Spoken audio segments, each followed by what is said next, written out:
Hello friends, Excel अंकुश में आप सभी का स्वागत है। एक्सेल फॉर मार्केटिंग के इस सेशन में आज हम देखेंगे व्यू के बारे में। तो व्यू में क्या क्या ऑप्शन होते हैं और हम उसको किस तरह से यूज करेंगे, तो मैं आज आपको बताता हूँ व्यू से रिलेटेड सारे ऑप्शंस वन बाय वन। तो मैंने इसको समझाने के लिए दो एग्जांपल लिया है आपके लिए। ठीक है, एक मैंने सेल्स टारगेट रिपोर्ट लिया है जिसके बेसिस पे एम्प्लॉय को इंसेंटिव दिया जाता है। फिर मैंने एक सिंपल सा डेटाबेस लिया है जिसमें कुछ एम्प्लॉयज के बेसिक डिटेल्स लिए हुए हैं। ठीक है, चलिए, तो व्यू में जब आप जाएंगे तो सबसे पहले व्यू में क्या होता है कि वर्कबुक का जो व्यू होता है, इट मीन्स कि आप अपने एक्सेल शीट को किस तरह से आप शो करना चाहते हैं उसके लिए मैं सबसे पहले बता दूं। तो यहाँ पे आपके पास बेसिक सा तीन ऑप्शन होता है जो ज्यादातर यूज किया जाता है। नॉर्मल, जो कि आप प्रीव्यू देख पा रहे हैं। Page break preview. Page break preview क्या होता है कि जब आप पेज ब्रेक प्रीव्यू इनेबल करते हैं तो ये आपको उतना ही एरिया शो करेगा जितना आपने वर्क किया हुआ है। तो मैंने इतने एरिया पे वर्क किया था तो ये इतना एरिया शो कर रहा है। फिर से आप इसको नॉर्मल पे क्लिक करेंगे तो ये नॉर्मल व्यू पे आ जाएगा। जैसे सपोज मैंने मान लीजिए कि यहाँ पे कुछ वर्क किया है। ठीक है, अब मैं फिर से पेज ब्रेक प्रीव्यू करता हूँ। जैसे मैंने पेज ब्रेक प्रीव्यू किया, देखिए यहाँ पे मैंने रिजल्ट तक लिखा था तो वो ये उतना एरिया को शो कर रहा है और ये सेग्रीगेट भी कर रहा है कि पेज 1 में कितना एरिया प्रिंट होगा, पेज 2 में कितना एरिया प्रिंट होगा। तो पेज ब्रेक प्रीव्यू बहुत ही अच्छा ऑप्शन होता है जिसके बेसिस पे आप ये आइडेंटिफाई कर सकते हैं कि आप अपने शीट में, आप अपने एक्सेल शीट में कहां तक आपने वर्क किया है। दूसरा कि आप एक शीट पे कितने एरिया को प्रिंट कर सकते हैं, यानी कि एक पेज में आप कितने एरिया को प्रिंट कर सकते हैं। देन नॉर्मल, उसके बाद हम देखेंगे page layout. Page layout simply printing का व्यू होता है जिसमें आप अपने इंटायर वन पेज में कितना एरिया प्रिंट होगा वो आप देख सकते हैं।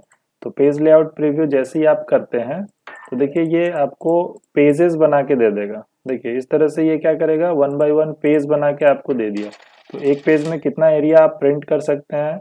उसके बाद आपका जो, मैं थोड़ा जूम करके दिखाता हूँ, नंबर ऑफ रॉ आप कितना प्रिंट कर सकते हैं, नंबर ऑफ कॉलम कितना प्रिंट कर सकते हैं। तो वन पेज का जो इंटायर एरिया होता है, पेज लेआउट आपको इंटायर एरिया का प्रीव्यू दिखाता है। तो ये भी आपका एक बेटर ऑप्शन होता है जहां पे आप हेडर वगैरह ऐड कर सकते हैं आप अपने डॉक्यूमेंट में। ये हेडर आपका नॉर्मल व्यू में शो नहीं करेगा, ये तब शो करेगा जब आप प्रिंट प्रीव्यू देखेंगे या फिर अपने डॉक्यूमेंट को आप प्रिंट करते हैं। तो आप यहाँ से हेडर वगैरह ऐड कर सकते हैं। हेडर में सिंपली हम लोग फाइल नेम, टाइमिंग, डेट ये सब मेंशन करते हैं। और नीचे जब आप जाएंगे तो फुटर का एरिया होगा जहाँ पे आप अपना नेम लिख सकते हैं, कंपनी का नेम दिया हुआ होता है, एड्रेस दिया हुआ होता है, या फिर कोई बेसिक इन्फॉर्मेशन आप यहाँ पर लिख सकते हैं। तो इस तरह से पेज का डिफरेंट व्यूज होता है जिसको आप चेंज करेंगे। देखिए राइट साइड के बॉटम में स्टेटस बार में, ये आपका जो स्टेटस बार होता है, इस स्टेटस बार में भी यहाँ पे नॉर्मल व्यू और आपका फिर पेज लेआउट व्यू और पेज ब्रेक प्रीव्यू, ये तीनों आपका यहाँ पे अवेलेबल होता है। आप यहाँ से भी उसको देख सकते हैं।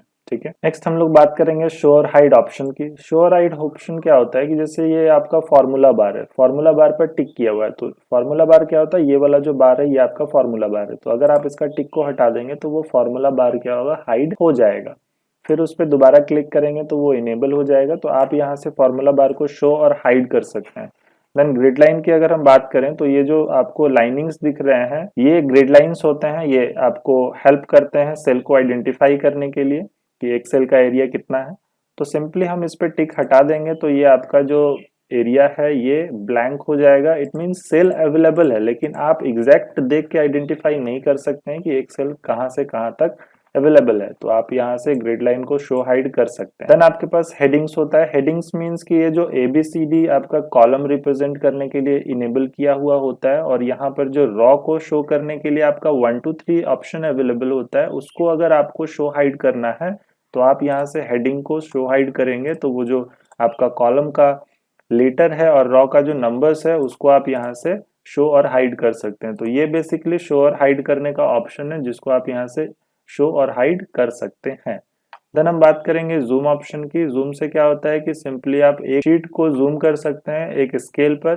तो हम जब जूम ऑप्शन पर जाएंगे तो यहाँ पे डिफरेंट आपके पास मैग्निफिकेशन लेवल दिया हुआ है कि आप अपने शीट को कितना मैग्नीफाई करना चाहते हैं। देन कस्टम ऑप्शन भी है कि आपको कस्टम कितना रखना है। सपोज मुझे 300% जूम करना है तो मैं ओके करूंगा तो ये 300% लेवल जूम में चला जाएगा। आप सिंपली 400 तक जूम कर सकते हैं। तो इस तरह से आप अपने डॉक्यूमेंट को जूम इन जूम आउट करके देख सकते हैं। देन 100% पर अगर क्लिक करते हैं तो ऑटोमेटिक क्या होगा, डिफॉल्ट मोड पे यानी कि 100% पे शो कर जाएगा। देन जूम टू सिलेक्शन से क्या होता है, डायरेक्टली लास्ट लेवल यानी कि 400% पे आपका डॉक्यूमेंट जूम हो जाएगा। तो 100% पर सेट करिए या फिर आप उसको राइट यहाँ से भी कस्टमाइज कर सकते हैं कि आपको कितना परसेंट जूम करना है, माइनस प्लस करके, ठीक है।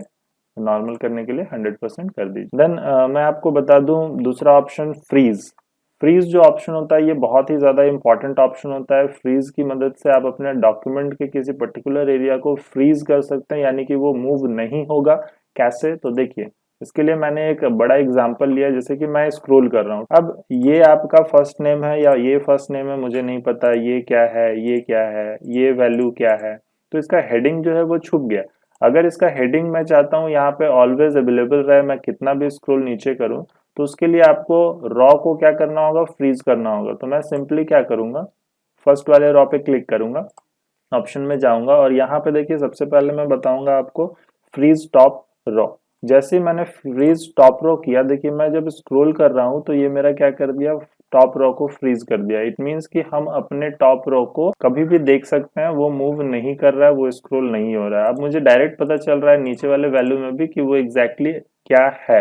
तो फ्रीज ऑप्शन इसलिए यूज किया जाता है क्योंकि अगर आपका डॉक्यूमेंट जो है वो बहुत बड़ा है, अगर आपका डेटाबेस जो बड़ा है, तो आप अपने डेटाबेस के हेडिंग्स को देख सके, इंपॉर्टेंट ऑप्शन को देख सके, जिससे उसका जो कंटेंट है, उसका जो टेक्स्ट वैल्यू इंडिकेट करता है या फिर जो भी वैल्यू इंडिकेट करता है, वो आइडेंटिफाई कर सके आपकी एक्चुअल में वो किसका डेटा है। जैसे मैं 15,000 देख रहा हूं तो ये डायरेक्ट मुझे पता चल रहा है कि ये सेल्स टारगेट है, ये 24,050 जो है वो सेल्स वैल्यू है मेरा, देन 181 जो है वो मेरा इंसेंटिव है। तो यहां से मुझे एग्जैक्ट पता चल रहा है कि वो जो वैल्यू है वो किसको इंडिकेट कर रहा है। लेकिन अगर आप फ्रीज को नहीं करते हैं तो आपको ये वैल्यू पता नहीं चलेगा। देन अनफ्रीज कर देंगे तो हट जाएगा। उसके बाद मैं बताऊं आपको, जैसे मुझे कॉलम फ्रीज करना है। सपोज ये जो डेटा अवेलेबल है ये थोड़ा आपका इस तरह से अवेलेबल है, ठीक है। तो आप इसको सपोज यहाँ पे बड़ा कर दिए हैं।